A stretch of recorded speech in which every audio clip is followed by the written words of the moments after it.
on the show, she had like this time period in her life where she was posting racist things on Twitter and Instagram back in like the 2010s or whatever, and then she thought it was buried. She thought it was done. It was a long time ago, whatever. She goes on Love Island. She's having a relationship on Love Island. She's thinking everything is good. She's thinking she's finna come out. People actually do like her on the show.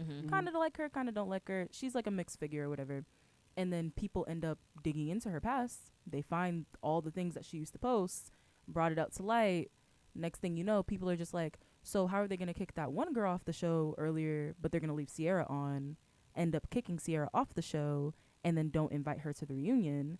And then she loses a whole bunch of brand deals, loses everything, basically. Okay, and I think, like, with that, I don't think, this is kind of off topic, but on topic a little bit too, I don't think people really understand just, like, how far back and how, like, permanent things that you post on social media is. Yeah. Oh, yeah.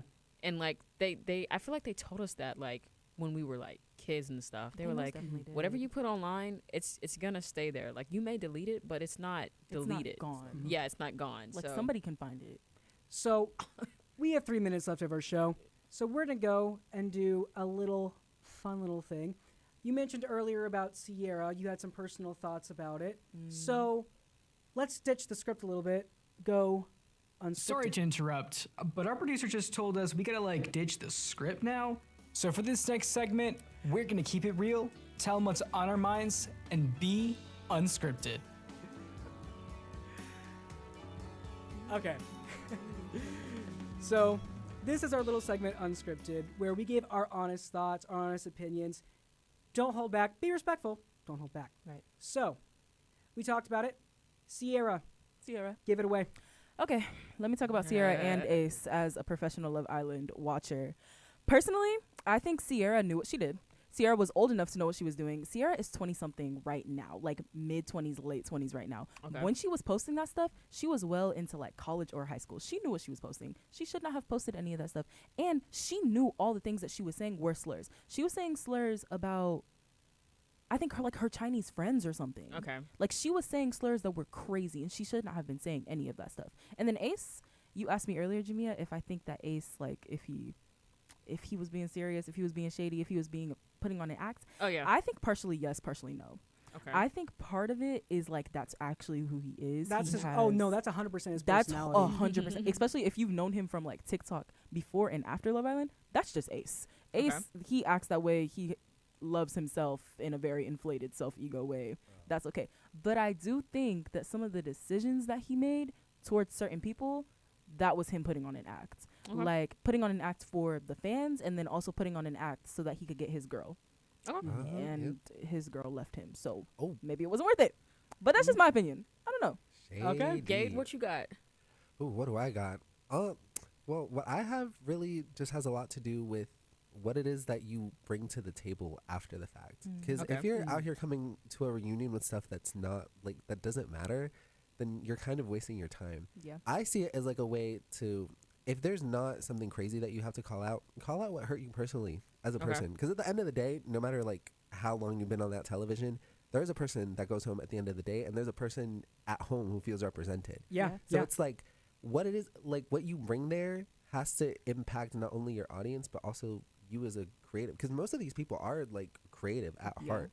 So it's like, my only opinion is, just watch what you say. And if you got something to say, better say it. Say what your chest. You know what? That is a really good concluding thought.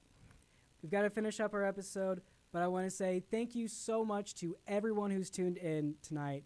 This was our big premiere. We've worked really hard on getting this show up and running, to y'all, for y'all. And I'm really excited to see where the season goes.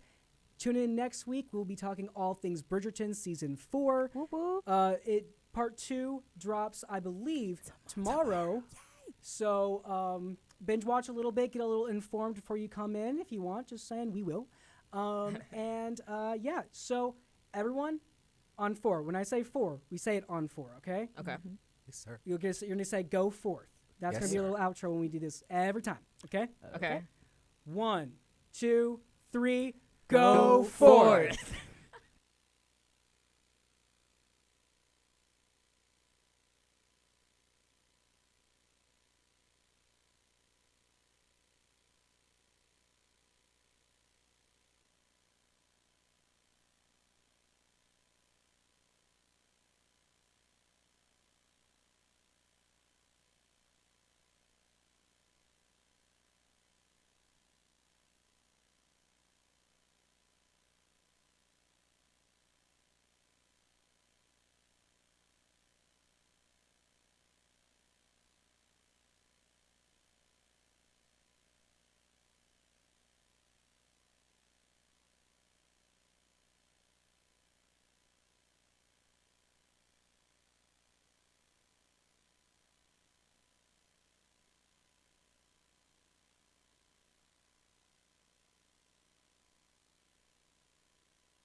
You are now listening to WSN, Wolf Sports Network, live from the University of West Georgia in Carrollton. The Wolves play here, now an Odyssey station.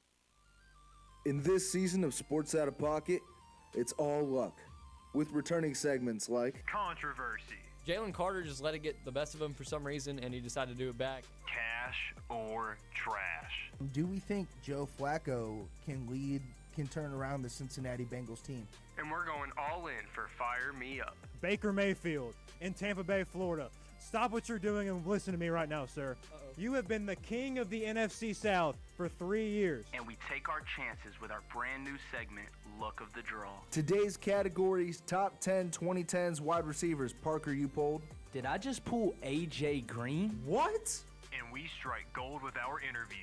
This is the Philly Sports Guy. This is former MLB All-Star Justin Masterson. Hey, yo, what up? My name is Josh Martinez from Z100 New York. What up, guys? It's Tyrell Adams, former UWG linebacker. And this is Sports Out of Pocket. What is going on, everybody? Welcome to Season 7, Episode 6 of Sports Out of Pocket. March Madness upcoming. I'm your host, Jackson Voles, and today I have the most amazing cast I could potentially do the show with. I'm going to start off with the birthday boy. It's his 20th birthday today. Birthday Michael boy. Miller. Everybody give it up for Michael birthday Miller. Happy boy. birthday. Thank you. Michael, how's your birthday going, man? It's going great. Played some disc golf today. Had a good time. So That's good. It's been good.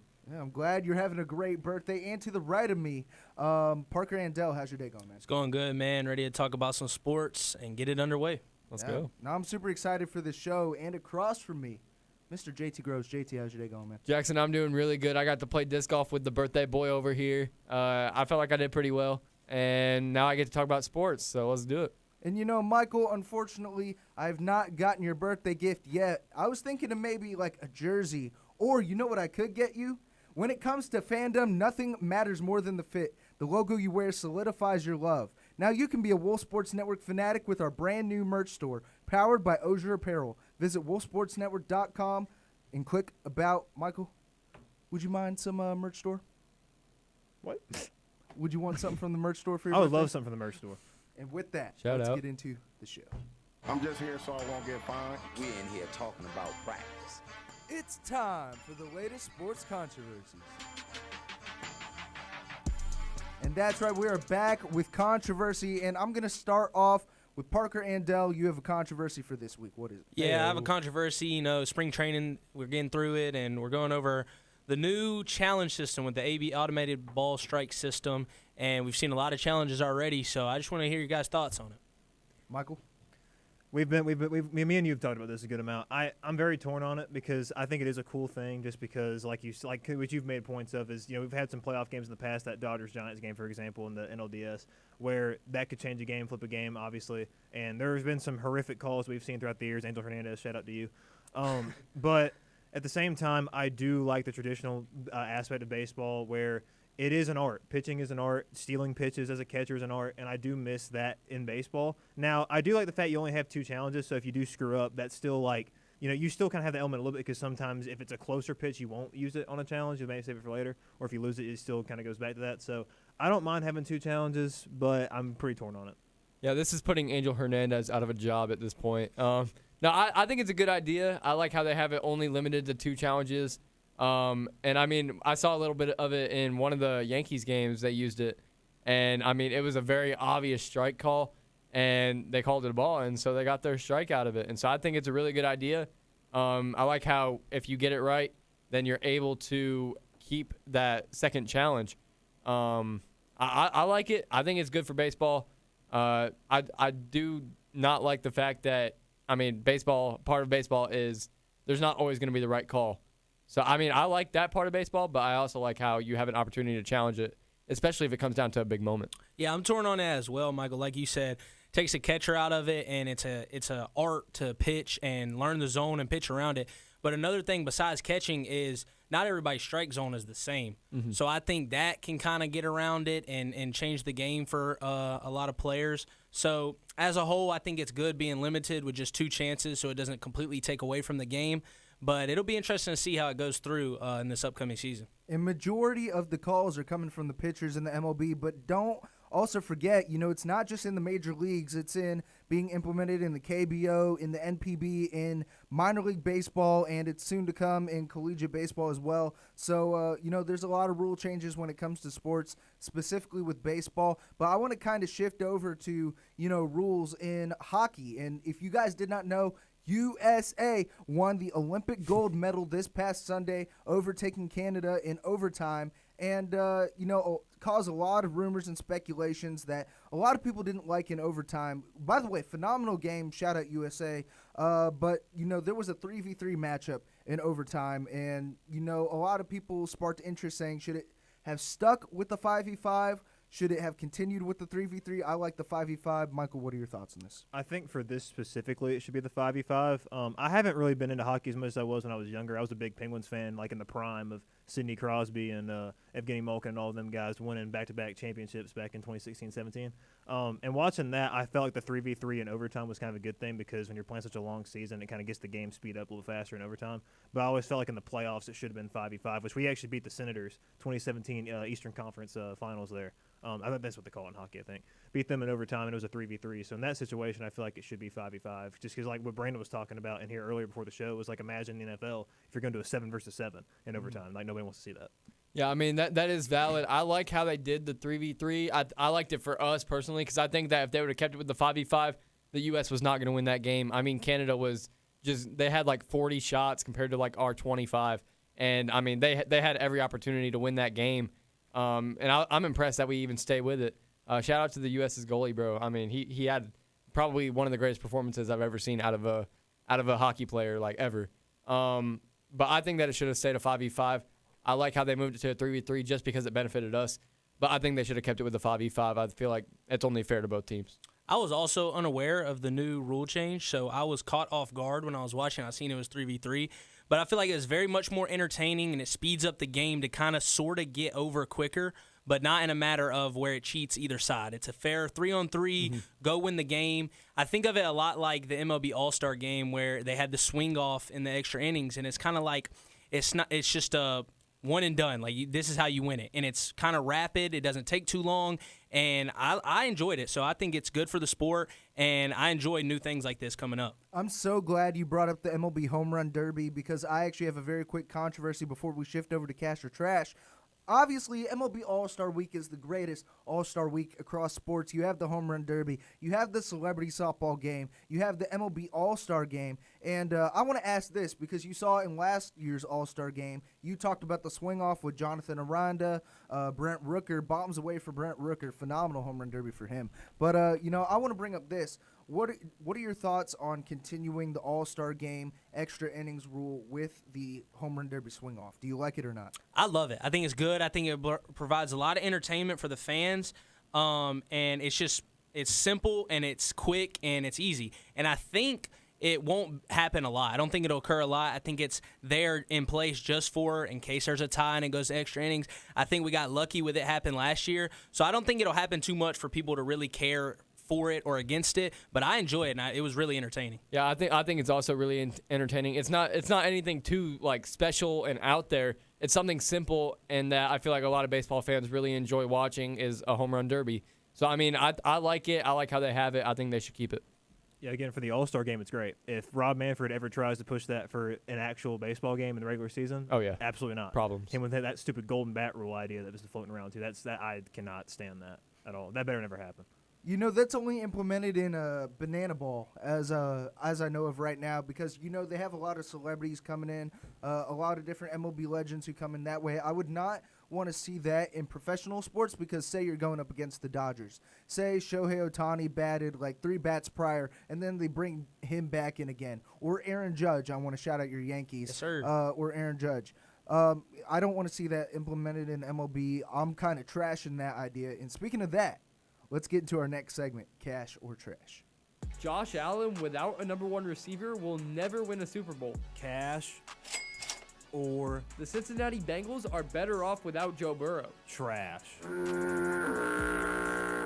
Now, Michael Miller, it is your birthday, so I'm going to start off with you. What's your Cash or Trash for this week? I'm going to go cash or trash. I think Spencer Strider has a big bounce back here. I think he learns how to pitch without his velocity because that was a struggle for him last year. He can't throw 99, 100 anymore consistently. I think this spring he's learned how to do it. I think he's going to continue to develop it. I think he bounces back, and I think he has the lowest I don't know. I think Chris Sale's going to be the lowest ERA, but I think he's going to have the best season statistically out of this Braves rotation this year over Chris Sale. Parker?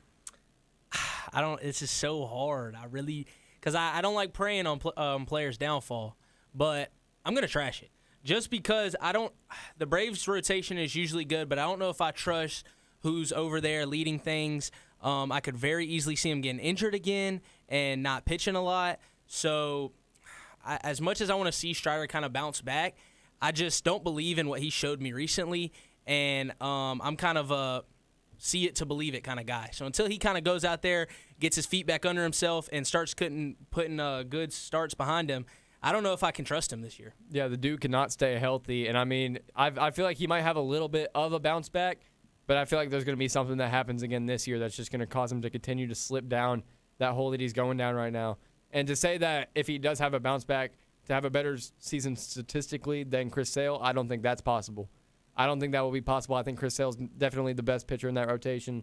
I don't think Spencer Strider would have a shot at it. And the only reason I question it, Michael, is because I know they had thoughts about possibly moving him to the bullpen at some point. So if you're already kind of considering one of your starters going to the pen, that means that they probably don't trust his longevity and making it through a whole season.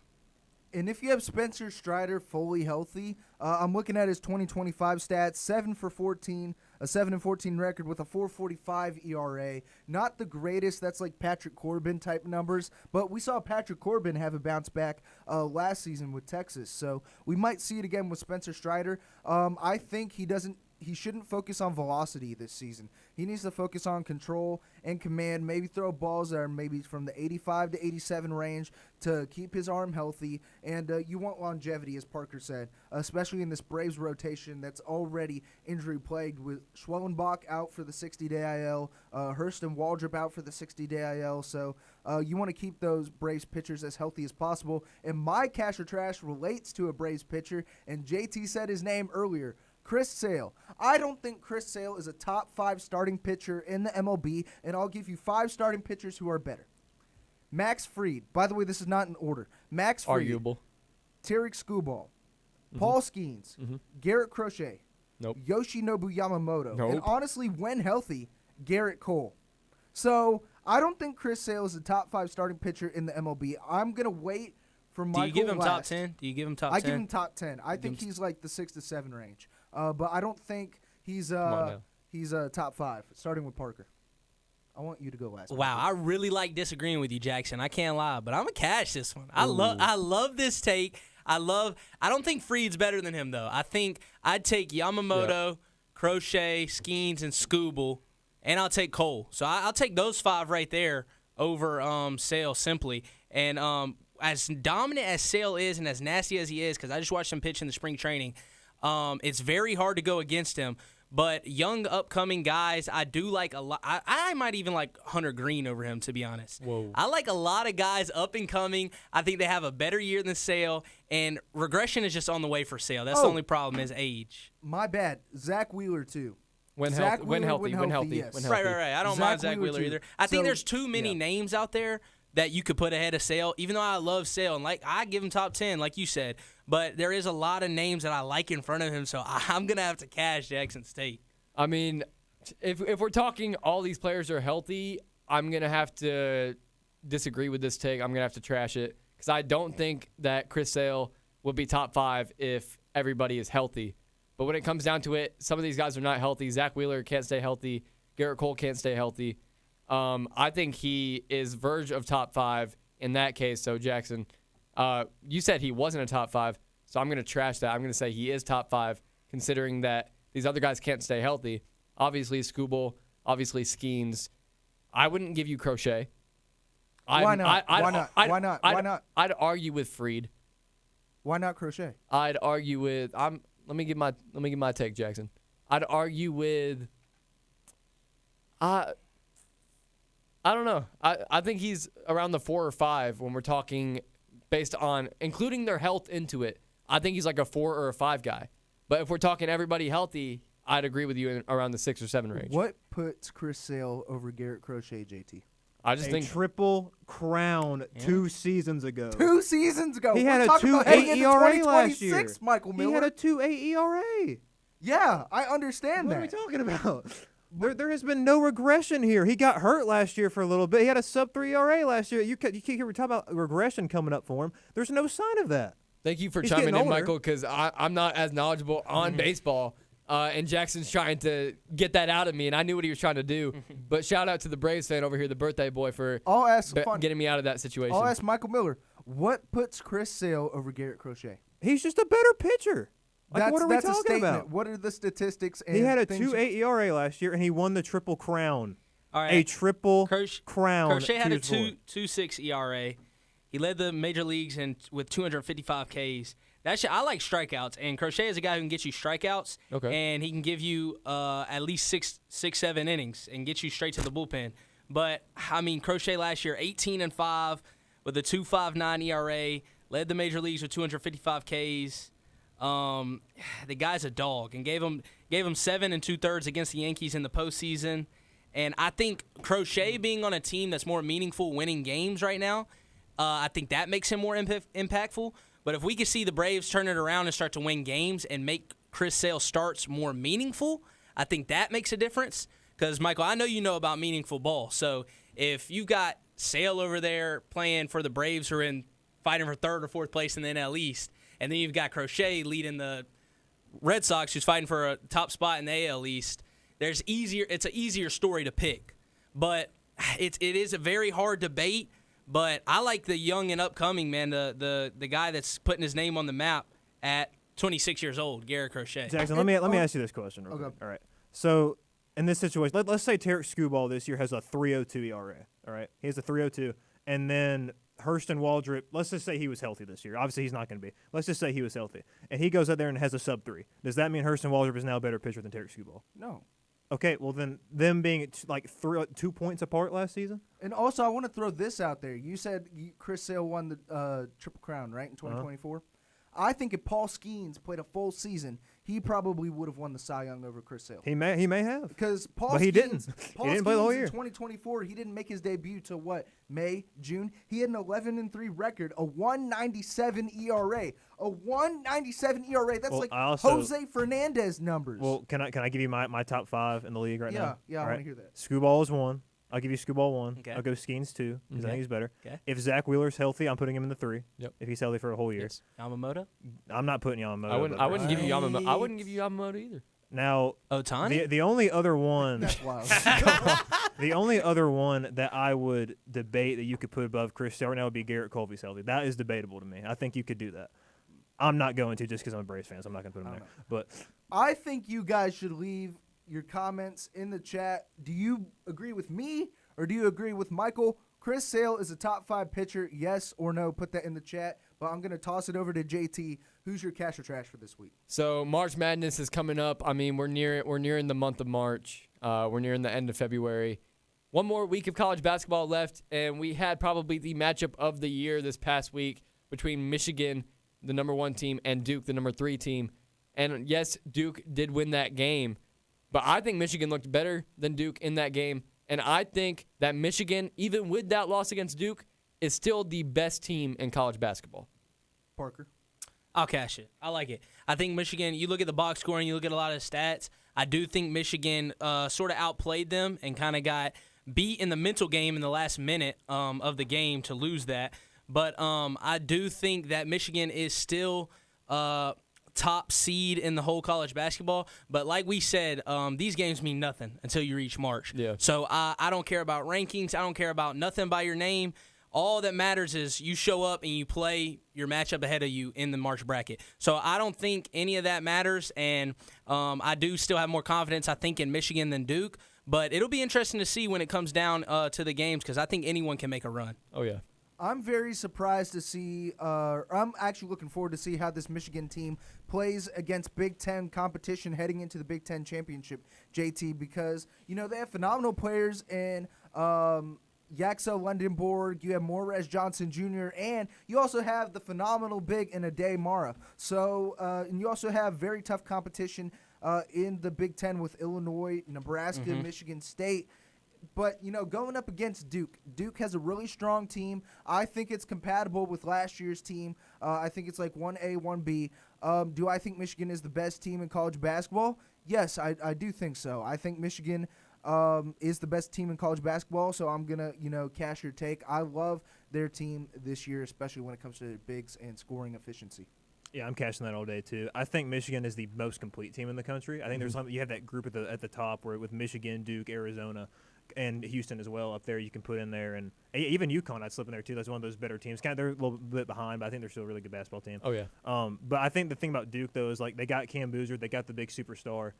Take him away, and they fall off a cliff. With Michigan, I feel like they can sustain an injury and they can still keep going and playing very well. So I'll absolutely cash that. And I'll tell you what we can also cash. Reading. Reading is very fun. I'm very big on reading there. Wolf Radio and Wolf Sports Network are proud to help reduce the 21% of adults with low literacy skills. We are collecting new and gently used books for every UWG pre-K student monthly. Give today by visiting thewolfuwg.com/bookdrive. That's thewolfuwg.com/bookdrive. And you said 21%, right? I did say. You know what else is 21? The legal drinking age. And so college students who binge drink alcohol at least 3 times per week were roughly 6 times more likely to perform poorly on a test or project because of drinking. Dream City Brewing Company, Wolf Sports Network, and Wolf Radio proudly remind you to drink responsibly. Students 21 and over should drink responsibly in an environment that discourages overindulging. Faculty will not take hangovers as excuses. And, I'm so glad we got on the topic of March Madness because that's going to be our topic heading into Luck of the Draw. But before we get into that, let's go show some love to the other shows. And when we come back, we have our Luck of the Draw March Madness seasons. Stay tuned. It's Wednesday, and you know what that means. You're listening to Sports Out of Pocket, live on Wolf Sports Network. The Wolves play here. Wait a minute. Is this what I think it is? Wii Sports? Let's try something. Let me tell you all about this show on Wolf Sports Network. Get with the playbook. Get with the playbook. Get with the playbook. It's the playbook. Hear us talk about all of college football, basketball, and baseball. Mondays from 9 to 10 p.m. The Playbook on Wolf Sports Network. When you think about college sports, what do you think of? Campus legends like Haynes King and Diego Pavia. What if I told you there was a show for that and more? More? Playbook is your one-stop listen for college football, basketball, baseball, and UWG sports. The Bulldogs have Ryan Nemhard, a great point guard, and they are going yard. Gonzaga in 5. Tune into the Playbook Mondays from 9 to 10 p.m. only on Wolf Sports Network. The Playbook is your home for West Georgia sports this spring. From University Stadium, And we saw a very well put together offense that was trailing and going into the half, and then comes out in the third quarter and puts themselves up. to the Coliseum, We're finishing well at the rim, being aggressive, being physical. A lot of guys are touching the rock. It's been a great start for the Wolves. and Cole Field. I hope West Georgia wins. I'm going to be rooting for West Georgia tomorrow. The Playbook, live every Monday from 9 to 10 p.m. Tune in to Wolf Sports Network throughout the week to hear the very best in UWG sports coverage. Catch live shows, score updates, and breaking news all week long. But sometimes seeing really is believing. And now you can watch your favorite Wolf Sports Network shows live on YouTube. Follow at Wolf Sports Network on YouTube as we bring you into the studio with your favorite shows and personalities. Wolf Sports Network. The Wolves play here. In 2023, the Georgia Governor's Office stated 21% of adults have low literacy skills. The U.S. Department of Education reports that children with access to print reading materials have better literacy rates. Wolf Radio and Wolf Sports Network's ongoing book drive will provide a new or gently used book to every child at UWG's Pre-K monthly. Give today by visiting thewolfuwgradio.com/book drive. That's thewolfuwgradio.com/book drive. This studio ain't big enough for the 4 of us. It's time to see who has the luck of the draw. And for this week's Luck of the Draw edition, we have March Madness teams from the era 2010 to 2019. And we're going to start off with the birthday boy, not the guy who won the last draft, but it is his birthday, Parker. So we have to let Michael Miller start. Michael, take It's your first all pick. good. One of y'all is going to have to take this week. Because I just got into college basketball like the past 2 years. So All right, we got Villanova. I'm trying to. Oh, yeah. Is that 2016 they won the whole thing? That sounds right. Yeah. Sounds right to me. That is- Birthday boy starting off with a bang. That is 2016 when Chris Jenkins hit the final shot. Oh, yeah, that was. The buzzer beater. Knocking off Marcus Page's phenomenal shot for North Carolina. Kentucky. Let's go. Let's see, I Jackson. love Kentucky. Let's go with 2012 Kentucky. That's what I want. Who was on 2012 Kentucky? Who's on that team, Jackson? You got Anthony Davis. You got the Harrison twins. Shout out Andrew and Aaron Harrison. So, I love my Kentucky teams. There you go. I'm about to brick on this, man. Woo. Give me North Carolina. I don't even. I'm trying to think if they even won in these earlier years. Because, like you said, I know they made it in 2016 and got knocked off. So, to be honest, I'm going to take a safe floor of 2016 North Carolina just to take a guaranteed 2 seed because I do not recall another year that they probably won it. Because they probably did at some point through these years. All right, let's see. My first pick. Michigan. We were just talking big on them. Ooh, this is actually tough, though. There was a couple good years. The ones with Early. Nick Stauskas. This isn't strictly 2010s, is it? This is strictly 2010. Is this strictly 2010s? Yep. Give me. I feel like this is early 2010s that they were like up near the top. Give me 2011, Michigan. It's pretty early. It was Yeah, very I early don't in the know. 2010s. I don't know. Ooh. Yeah, I don't know about 2011 Michigan. I have no say. So. Yeah. And then I go again. Yeah, you go again. I'm gonna look up. Going around the horn for round 2, Wisconsin. The Badgers. If you guys are Hawks fans, you might remember a guy by the name of Frank Kaminsky. Him and Sam Decker were phenomenal for Wisconsin. So, JT, what year for Wisconsin? Give me 2013, Wisconsin. 2013 Wisconsin. Not confident on that at all, but. Oh my gosh, bro. Gonzaga. Oh, my team. That's JT's That's favorite. my team. I know, bro. I know they became pretty good as of late. So I kind of want to take like a 2018 Gonzaga. That's 2018 Gonzaga. That sounds about right. I mean, you had Corey Kispert, you had Drew Timme, Jalen Suggs. So that sounds about right. Right to me. there in there. To pair with my 2012 Kentucky Wildcats, give me Virginia, and I'm tied between 2, but I'm gonna go with 2019 Virginia They did win because the they whole had Kyle Guy and Ty Jerome. Big fan of Ty What a Jerome. I love Ty Jerome. Ty Jerome's a dog. I'm feeling good about my standings right now with my first 2 teams. Duke. All right. Oh, snap. Big old dude. I think there's a lot of years you can pick. I have no clue what year they won this thing in the 2010s. That's what makes it I know the exact I know year. exactly what year. I know the exact year. When I think about Duke, though, There was a lot of later years where they made, years. Why are we giving in the- hints, Jackson? There was a lot of years in the 2010s where they only made Elite Eights and Sweet 16s, and so I say just free ball it. Hit us with your best shot. 2015. That I think you banged it right on the dot. That's actually. the year. That is the year. Wow. I was thinking about the Dude Perfect Oh, video they did. Michael again. you know? Oh wait, yeah, Michael's Michael's got to go twice.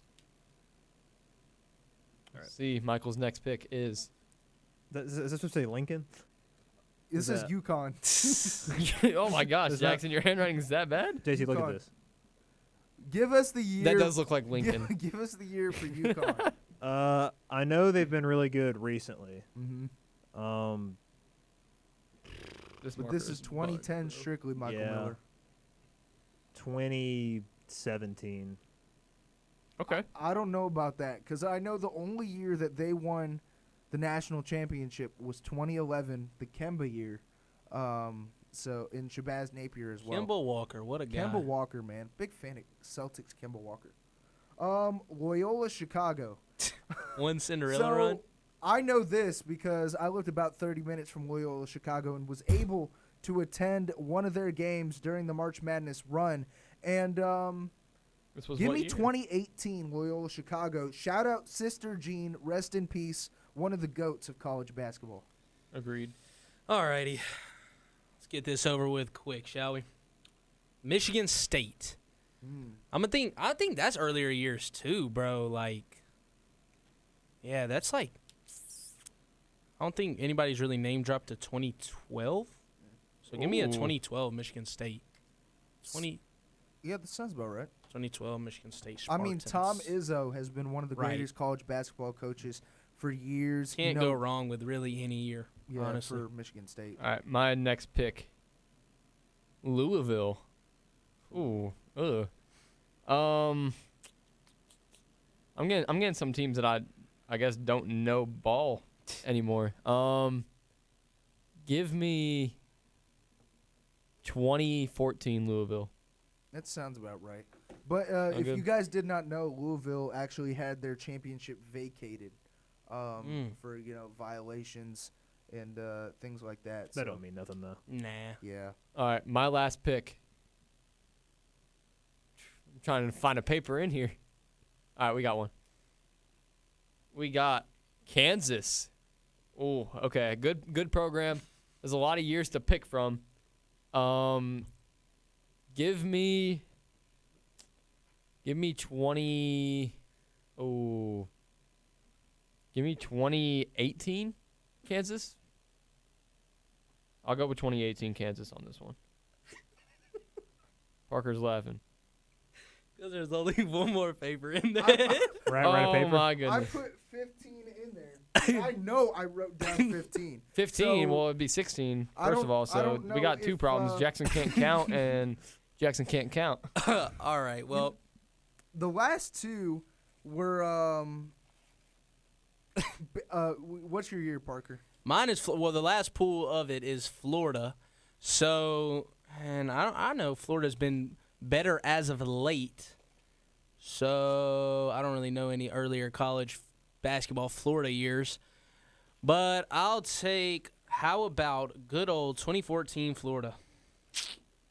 You know, Hopefully, that somebody. actually does sound about right. Somebody was on that team. And, JT, give us a recap of the teams so far very quick. Yeah, so I'll start with my team over here. I'm trying to read what I have, but this marker is absolutely booty cheeks. 2016 Michigan, 2013 Wisconsin, 2014 Louisville, and 2018 Kansas. Parker has 2016 North Carolina, 2018 Gonzaga, 2012 Michigan State, and 2014 Florida. Jackson, you have 2012 Kentucky, 2019 Virginia, 2018 Loyola Chicago, and Michael has 2016 Villanova, 2015 Duke, and 2017 UConn. That's what the teams are looking like so far.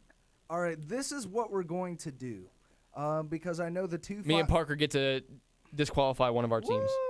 No, because there was two more teams in there, and I know the final two teams that were put in the hat. So, Michael, we are going to rock, paper, scissors, and the final two teams were either Arizona or Baylor. So, rock, paper, scissors, and then you're going to choose which team in which year. We're just going one game. Yeah, one game. All right. Ready? Rock, paper, Scissors, shoe. Rock, Paper, scissors, shoe. Rock, Rock, paper, scissors, shoe. Rock, paper, scissors, shoe. Oh. Give me 2019 Baylor. Ooh. Write down 2019 I think you're Baylor. 1 year off. I'll on write that. down 19. Baylor I'm for you probably guys. 1 year off on that, but give me 'Cause That's what I 2019 was going to Baylor. go with. It's 2018 Baylor. Yeah. I can see it. So Arizona's the team I got to go Arizona is the team you got to go with. with. Dude, I don't. There were some strong Arizona teams during the 2010s. That just feels like a 2016 year for What Arizona. year I'm gonna go of with that. what year of Arizona? 2016. 2016. That just feels right. 2016. Yep. All right. Sometimes you just got to go with what feels right and take a shot in the dark. Do we need to hear the teams again? 'Cause One I'm gonna fi- try and read them. Yeah, one final round for the teams. All right. We'll start with Michael this time. So 2016 Villanova, 2015 Duke, 2017 UConn, and 2016 Arizona. Jackson has 2012 Kentucky, 2019 Virginia, 2018 Loyola Chicago, and 2019 Baylor. Parker has 2016 North Carolina, 2018 Gonzaga, 2012 Michigan State, and 2014 Florida. And I have 2016 Michigan, 2013 Wisconsin, 2014 Louisville, and 2018 Kansas. You know, I want everybody watching right now to drop their favorite March Madness team of the 2010s in the chat. And honestly, I'm really high on March Madness because I think that's one of the greatest collegiate playoff sports when it comes to, sports around the world. And honestly, I'm putting all my chips in on Michigan this year. And speaking of that, let's get into our next segment, the lottery. Surely I'll have some better luck this time. Hey, how's it going? I'll take one lottery ticket. Thank you. Oh my gosh. I just won the lottery. And if you guys are not familiar with how the lottery works, we pick a team, player, or coach we are extremely high on, putting all of our chips and all of our money in on, and one player, team, and coach we're extremely low on. And I'm going to start off with the birthday boy again, Michael Miller. You know, as much as it pains me to say this, I'm going to be high on Adolis Garcia this year in Philadelphia. I feel like this year, I'm not going to lie to you, I didn't even realize he had signed there until, a couple weeks ago. I just completely missed that, I guess. I feel like not a lot of people are aware that he's even in Philadelphia right now. I think it's a really good spot for him, just kind of slipping that lineup where you already got Kyle Schwarber, you got Bryce Harper, obviously, as that protection. I think JT Realmuto bounces back this year, gets his offensive production back going. It's a really good lineup, really good team. I think they win the division this year again for the third straight year, and I think he's going to be a big part of that. I really like Adolis Garcia. You know, he started out his career on the St. Louis Cardinals, Michael Miller, and then we do what Cardinals do best, ship off young prospects and young rookies to different teams, and they flourish and become all-stars. And, I like Adolis Garcia. I'm high on Adolis Garcia as well because, again, new ballpark, shorter porch when it comes to compared to Globe Life Field. So, I like it, Michael. I love that out of you, Michael. Fantastic take. I think he slots in right to what Nick Castellanos basically was for Philly, and he was in a good spot in that lineup, could produce runs, could hit. I think Garcia plays better defense, has a stronger arm, so I think it's a perfect position for him to thrive in. I know Jackson doesn't like that change of scenery, new place, but I think that'll work for Adolis Garcia, and he's a guy with light tower power, like they like to say, so I think he could explode for a good 20 to 30 bombs somewhere in there, and that would only help the Phillies lineup. So I like Adolis Garcia. I like that take a lot, Michael. I think he's going to be good. He's definitely going to flourish in a newer environment for him. I know Jackson doesn't like that, but I do think that a little bit of a change of scenery sometimes can be good, and I think especially for a guy like oh my gosh, my mind's blanking. Adolis Garcia. I think that he's definitely going to flourish in a new environment. I can bounce to a little something that I'm high on, and it's the New York Yankees' young pitching actually being legit and not just hype. Yep. I know that a lot of people were kind of down on this Ryan Weathers trade, little lefty from Miami, but I am really high on him, and he's got up to 98 in spring training. So, and he slots in, no pressure, fourth arm for the Yankees. So I think he should do just fine, no pressure. Obviously, pressure comes with the Bronx, but I think he'll be just fine. And you got Cam Schlittler as the fifth, who was absolutely electric last year. Mm-hmm. And I think the bullpen should be just fine. You still got Duvall, Bednard as your closer, Fernando Cruz with a nasty splitter.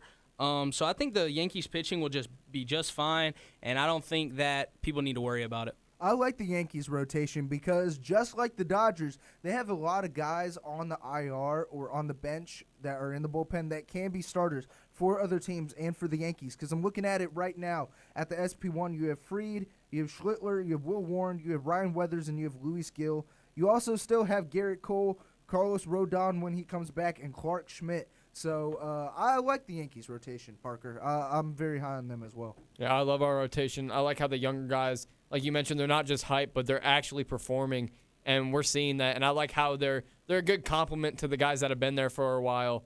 And I'm really excited to see how our rotation is because Yankees are usually known for their bats. But seeing that we're getting a good rotation, I think we have a genuine chance to compete and maybe go out and win it all this year. Yeah, I'm on the Yankees rotation too. I like what you brought up about some of these younger guys being able to fill in because when you've got a situation where you've got Max Fried, you've got Garrett Cole at the top of that rotation, it just lets those young guys kind of sit back and develop more. I like the bullpen a lot, and I miss Max Fried more and more every day. I love you, Max. Thanks. I'll transition over to my low since we're already on the topic of baseball. My low is that the Los Angeles Dodgers are automatic October favorites. And I know that people have no choice but to think that they're going to go back-to-back. But like me and Michael talk about all the time, baseball can go either way. And I think the Blue Jays had it tooth and nail with them last year and really could have swung their way if a few things went differently. So I just am extremely low on that. I think there's too many other talented teams that could sneak up and make a run and get hot in October because that's what it's all about. So I'm just super low on the Dodgers. Everybody just talking about the Dodgers, and them automatically being the favorites. I don't know how to feel about that because the Dodgers, I believe, are the NL pennant favorites. I think the Dodgers will win the World Series this year. I had the Dodgers going up against the Texas Rangers. If you guys did not check out last episode of Sports Out of Pocket, we gave a little bit of World Series predictions a little bit. Honestly, the Dodgers are in a really tough division with the Giants, with the Padres. I would even say the Diamondbacks, when Corbin Burns comes back, they retain Zach Gallen for a year. So, honestly, I think the Dodgers are automatic October favorites. I think they should be the favorites just because they are the most talented team. But Parker's exactly right. I mean, do y'all know what seed the Dodgers were in the playoffs last year? In the NL? 3. Yeah, they were were 3. They had to play in the wild card series. Exactly. It was Brewers, Phillies, Dodgers. Yeah. So baseball is just a weird sport. That's why you play 162 games because it's weird. You're going to lose a lot of games. It's a weird sport. And like Parker was talking about in that World Series, the Blue Jays really probably should have won that a couple different times in that series and let it slip away. So. And think about the Dodgers, too. Think about how long of a drought they had. They've been the most talented team in baseball for quite a while. Now, the disparity probably isn't as big back then as it is right now. But it took them a very long time to win that first one back in 2020. And then 2024, obviously, getting there. But they've had the most talented team for a lot of years and still haven't done it. So baseball is just a weird, unpredictable sport. I mean, yeah. I mean, they have some competition in the division, but I just think that the Dodgers are too good of a team. They definitely deserve to be the favorites when it comes to the NL in October. I think they're clearly the best team in baseball right now. I don't think a team really would stand a chance against them going into the playoffs at all. I think they have a really good shot of finishing the 1 seed this year, and I think that they'll make it very far. I think they're also going to go to the World Series, like Jackson predicted, but I think they play the Yankees, and I think they're going to give every single team they play against trouble this year, and I think they're well deserving of that spot. I just hate it because obviously it's the Dodgers, and I know a lot of people diss on the Yankees and say, oh, I would never want the Yankees to win. That's the least team that I want to win the World Series. The Dodgers are right there with them. I mean, I'm a Yankees fan, so I want to see the Yankees win. But a lot of non-Yankees fans hate the Yankees. But also, we hate the Dodgers as well. So now I want to give my high for my lottery this week, and I want to shift over to the NFL because we haven't had a lot of talks around the NFL since the Super Bowl ended. And I think the favorites in the NFC, and people might say I'm crazy for this. Shout out my Don't say the Uncle Eagles. Bob who's watching. The Tampa Bay Buccaneers. Oh. And I'm going to say this for this reason. When you have given a hypothetical, I think if you have Mike Evans healthy, you He's have not gonna Chris be back Godwin next year. healthy, you have Emeka Egbuka healthy, I think Mike Evans comes back on a 1-year deal I don't think so. to the Tampa Bay Buccaneers. He's not going to go to the Bills or anywhere else, JT. You I don't think he's know gonna go to the ball. Bills. You don't know ball. But, Okay. they have a great offensive plan, and, they had a lot of injuries this season with Mike Evans, with Chris Godwin, with Emeka Egbuka, with Bucky Irving, who missed significant time over there, and they have a new offensive play caller, which this guy had a lot of success in the Rams system, which is eerily similar to the Tampa Bay Buccaneers. And I know you don't like him, but it's Zach Robinson. And Zach Robinson was great in the Rams offensive play calling. And you still have Baker Mayfield, who arguably is a top 5 quarterback in the NFL. I'd say top 10 at least. At minimal, they're just missing a couple pieces on the defensive front. And, I think I like them for my NFC favorites. I mean, the Buccaneers, they're a good team. They're definitely a playoff team. I think they definitely have the best chance to win the division next year. But saying they're one of the NFC favorites, I just don't agree with. I mean, I agree. They have a great offense. Baker had a down year because all of his weapons got hurt. I don't think Mike Evans comes back, but that's a story for a different time. But I think that if you're going to have a great offense and you have all those weapons, and I agree, the Rams offense and the Bucs offense is very comparable. So Zach Robinson's going to have a great time over there in Tampa Bay. That offense might be a top 5 offense this year. But their defense, I mean, it's average. It's like maybe a number 10 defense in the league. And, I mean, you look at all of the other NFC teams. The Rams had a top 5 offense and basically a top 5 defense. Seattle had a top 5 offense and a top 5 defense. They had the number 1 defense. So, like, you look at all these other teams that are in the NFC, and their offense and their defense are both better than the Bucs offense and the Bucs defense. So I think that when it comes to competition, the Bucs just don't have it against those other teams. There's a few teams that also come to my mind, Jackson, when I'm thinking about the NFC. Not only the Super Bowl champion Seahawks, not only the Rams, but there's another team that I like more how you think about the Buccaneers, and that's the Chicago Bears. Ooh. I cannot wait to see them run it back with Ben Johnson and Caleb Williams. And I just, as high as you are on the Buccaneers, that's how I am on the Bears. So I think, and even your Eagles, I think, could make a decent run in the NFC side of the playoffs. So I'm just super high on the Bears, but I like that you don't want to count out the Buccaneers. I'm just talking an injury-free Buccaneers. Right. Which they could have been a 10-11 win team if it was an injury-free Buccaneers. Yeah, you want to know why Zach Robinson had success in L.A.? Why? Because he wasn't calling plays. Guy's an idiot. It's not going to work out very well down there for him. Look, I don't like the Buccaneers, but look, they're going to win the division next year, I think. I think if they stay healthy, they 1,000% win the NFC South. I think they're the best team in the NFC South. But there's just too many good teams around them in the NFC. You've got, like we talked about the Rams. I think the Rams are stupid good. You have Seattle, who just won the Super Bowl and killed everybody to go get that. I think the 49ers are still really good. You have so many other teams around them, and then Chicago's up and coming too. They played really well this past year. I just don't think they're good enough to compete with those teams necessarily to be like the top contender. But I do think they win the division again. The only reason I say that is also when you talk about Seattle, they're most likely going to lose K9. They lost their offensive coordinator in Clint Kubiak to the head coach position in Las Vegas over there, head front of over Ashton Genty and most likely Fernando Mendoza, who's going to be crazy in that offense with Clint Kubiak at the helm. But there's a lot of key departures from other NFC teams that I would also say this for Tampa Bay. I think Todd Bowles doesn't know what he's doing, to be honest. I just don't think he's a good coach. Like, I think the fact that the Buccaneers are winning is because of just talent alone, to be honest. The last couple of years, I think Baker playing so well, them guys staying healthy. I feel like I can't trust Tampa Bay in that situation if they do start having some injuries. I don't think Todd Bowles is good enough to outcoach that situation. I agree. I want to switch over to my team, who I am high on right now. I'm going to switch over to March Madness and college basketball. The Gonzaga Bulldogs, I'm high on them every single year. I mean, they went to the national championship in 17 and in 21. And, I mean, they're taking care of business in the West Coast Conference right now. Currently, they're ranked number 9 in the nation right now in college basketball. I think when it comes to March, I could see them making a far run. I could see them possibly making it back to the national championship. I mean, in a league where we really don't have a number 1 team, I guess we all kind of said Michigan, but, like, they just lost a game. Like, you have teams that you don't have a strict number 1 team right now. Like, we saw the 1 and the 2 lose both in this past week. So you really don't know who the best team is, and we've seen that these teams can lose. And I think that Gonzaga is a sneaky team that could possibly make a run to the Final Four, maybe even a national championship. I'm not high on Gonzaga. You said you've seen these teams lose. Gonzaga lost to Portland. Yeah, went into Portland and lost. Yeah. So, what are we talking about? I know that gets you a little fired up, JT. Teams lose. And before we get into that, we're going to show some more love to the other shows. But when we come back, we're going to get fired up about the March Madness upcoming. Stay tuned. But before we do that, Jackson, Yeah. we got to remind people, drink responsibly. In a recent survey, almost 53% of full-time college students ages 18 to 22 drank alcohol in the past month. That is why Dream City Brewing Company, Wolf Sports Network, and Wolf Radio's Drink Responsibly campaign is here to remind you there is no drinking under the age of 21. Never drink and drive, even if there's one alcoholic drink, and add food and water when you drink so you don't end up texting your ex, which means know your limits. That sounds like madness, and honestly, that would get me fired up too. But before we get into that segment, as I said before, we're going to go to a quick break, but when we come back, we're going to get fired up, and you'll hear more of JT about Gonzaga. Yes. Heading into March Madness. Stay tuned.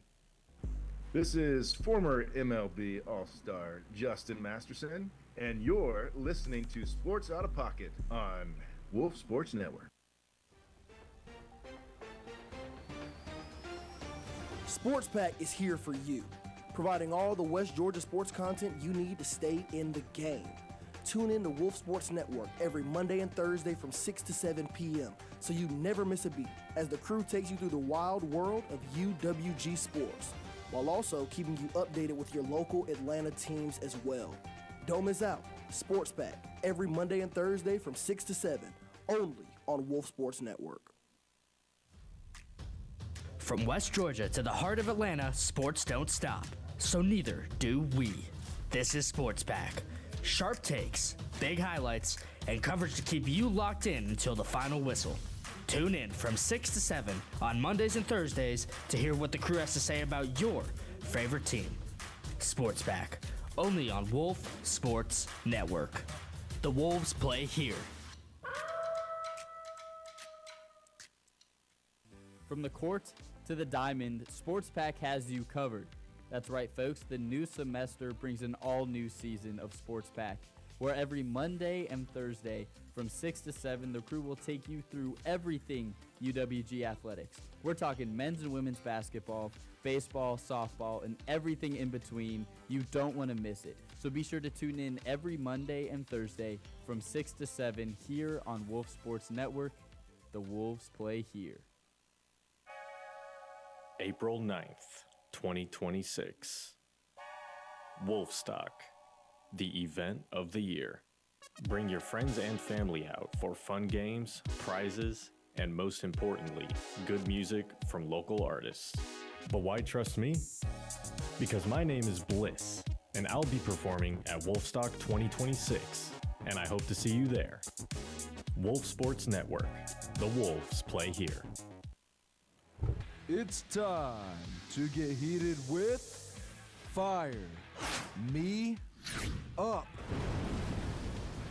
That's right, we're about to get fired up heading into March Madness. I want to start with myself. Yeah, you know, I'm a big Kentucky Wildcats fan, and we haven't been doing what we need to be doing. We had a really strong win against Tennessee, but we're blowing games against Georgia. We're blowing games against Vanderbilt. We're blowing games against Louisville. And I'm not very high on this Kentucky team heading into a maybe 12-13 seed, depending on how they do in the SEC tournament, heading into March Madness. But I want to tell you what I'm super stoked for. The Big Ten Conference. Honestly, I think it's the most fun conference in college basketball. And you're looking at teams like Illinois, who has Peja Stojakovic's son, Andre Stojakovic, balling out there. It's literally the Euro League in college basketball. You have Nebraska with Fred Hoiberg, who's doing absolutely phenomenal over there. You have Michigan State still balling out, as always, under the helm of Tom Izzo. And Michigan. What a team Michigan is, who's currently the number 2 team in college basketball with some solid bigs, putting up at least 13, 14 points per game. So, you know, there's a lot of fun to look forward to in the Big Ten Conference, and that's what I'm looking forward to for March Madness. Well, you guys already heard me talk about it. I'm going to talk about the Gonzaga Bulldogs. I mean, we have some dogs on this team, and I think that we're definitely taking care of business when it comes to the West Coast Conference. 2 more games to end out the season, and I think that we're going to finish out strong. We did lose that one to Portland, but we made up for it. And it's in the conference. It's going to be a little bit of a struggle no matter what. Only 2 losses on the season. That's comparable to one of their better seasons when they went to the championship. So I think Gonzaga is going to make a deep run come March, especially no teams are really at the top necessarily. I mean, you have like those 4 teams that you can consider at the top. You got Duke, you got Michigan, you got Arizona, and you got Houston, and maybe even Kansas. You know, you said we, JT. I thought you were a Syracuse fan. Who said I was a Syracuse fan? You said you were a Syracuse fan. I don't think I'm from New York, but I became a Gonzaga fan like 4 years ago. The ghost of Gonzaga? I live nowhere close to Gonzaga because I found out. It's in Spokane, Washington. It is in Spokane. I found out.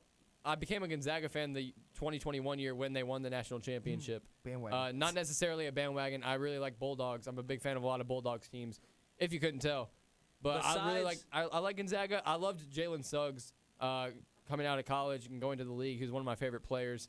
And so I just ended up falling in love with Gonzaga, and now I'm rooting for him every single year. Besides all the college basketball talk, I have a little something to get fired up for because the Yankees just announced that they will retire CeCe Sabathia's number 52 on September 26th. Let's go. So that's a little something to get hyped about. Well deserved. But I'm not a big college basketball fan of a certain team. I'm a college basketball fan, and I would really like to see Houston turn it around. Man, dropping these big games late to Kansas and Iowa State is not very convincing for your resume. But I know Kelvin Sampson will get these guys turned around, get freshman star Kingston Flemings on the right page, Emmanuel Sharp to start shooting better, hopefully get Joseph Tugler down there in the paint grabbing rebounds. I'm super excited to see them go crazy in March and make a run. And they are sneaky my national champion through the bracket. Houston, March the same Madness. team that almost made it all the way last year. Yep. Sneaky. I That mean, team. outside I of don't LJ Cryer, when they had the departure of him, the only teams I still like the Big 12. I thought that it was going to be Houston and Texas Tech in the Big 12, but then JT Toppin went down, and Texas Tech has been on a downward spiral. You still have Houston. You still have a really strong Arizona team that hasn't really had a lot of success in March Madness. Maybe makes it to the Elite 8, Sweet 16, gets knocked out by maybe like a 7 seed. So I'm excited to see how this Big 12 rolls out. You still have a really strong Iowa State team and Kansas who beat Arizona without Darren Peterson. So Who's your champion then, buddy? I'm going to take Kansas. I'm going to take Kansas interesting. for a Big 12 champion. Okay. All right, we're not talking about the true NCAA tournament national champions here, but the Georgia Bulldogs in the Hey, SEC. let's Man, go. Mike Making the White tournament, most leading the likely? squad there. Blue Kane, Somto Surreal. What a squad we got. Made the tournament for the first time in like 10 years last year. Got absolutely destroyed by Gonzaga in that first round. See, fun story. I was at a Brave spring training game that day, and I didn't put any sunscreen on, so my legs, my arms got all burnt. I was feeling horrible. Then I was like, you know what? I get to watch my team play in an NCAA tournament for the first time since I was like 7 years old or whatever, about how long it was. And then it was 27-3 in the first quarter, so that wasn't very fun. Not a good time. But this year, it's not going to be any different. We're going to get in there first round, 8 or 9 seed, get absolutely just destroyed. But maybe, just maybe, we can win, put some games together in the SEC tournament. Maybe win an SEC tournament. That made me very happy. I mean, yeah, it's impressive for the Georgia Bulldogs to make it 2 years in a row. If most likely make it this year as well. I was really sad when I saw that matchup was a first round matchup because obviously we're in Georgia. Got to root for the Georgia Bulldogs a little bit, but my team was Gonzaga. So, like, seeing that matchup, I was like, whoever wins that, I hope they go all the way and win it all. And I was really hyped to see Gonzaga go up 27-3. I was like, man, they look really good. And then, like, we made it 1 or 2 more rounds and got eliminated. So I was a little bit upset about that. But you know what? New year, new Gonzaga. 2026 is Gonzaga's year. They're going all the way. I'm excited to see how this March Madness unfolds. I hope it's much better than last year since we had pretty much all number 1 seeds in the Final Four with Duke, Florida, Houston, Auburn. I'm excited to see. I want to see some Cinderella runs. I'm excited to make a bracket again this year with all you guys. It's going to be my final time doing it as part of WSN. And, I look forward to March Madness. But, Michael Miller, happy birthday, man. I'm glad that we could do this show for you on your birthday. Do you have any words for the viewers out there? Yeah, thank you, Jackson. I just want to say, 20 years is weird not being a teenager anymore. I feel old now. Just shout out to my parents, family, grandparents, everybody. And then I love all you guys. Very grateful I get to be on the Sports Network with all y'all, JT, Parker, Jackson, Brandon, who's not here, Ryan out there. Shout out to everybody else, John, Richard, Daniel, we're on the board back here. Just everybody. There's a lot of names. There's a lot of names to go through. Love all y'all. And, yeah. Do you want to end the show, Jackson? You want me to end it? Nah, I got it. Let's let Michael, the birthday boy, end it off very for quick us. before we end the show, Michael, make sure to tune in for the live coverage of UWG men's basketball between Ryan Kroger and Orlando Odom. You don't want to miss that. It's going to be UWG versus Lipscomb here in a second. But yeah. All right. Thank you all for watching Out of Pocket this week, and we'll see you next Wednesday from 6 to 7 on Wolf Sports Network.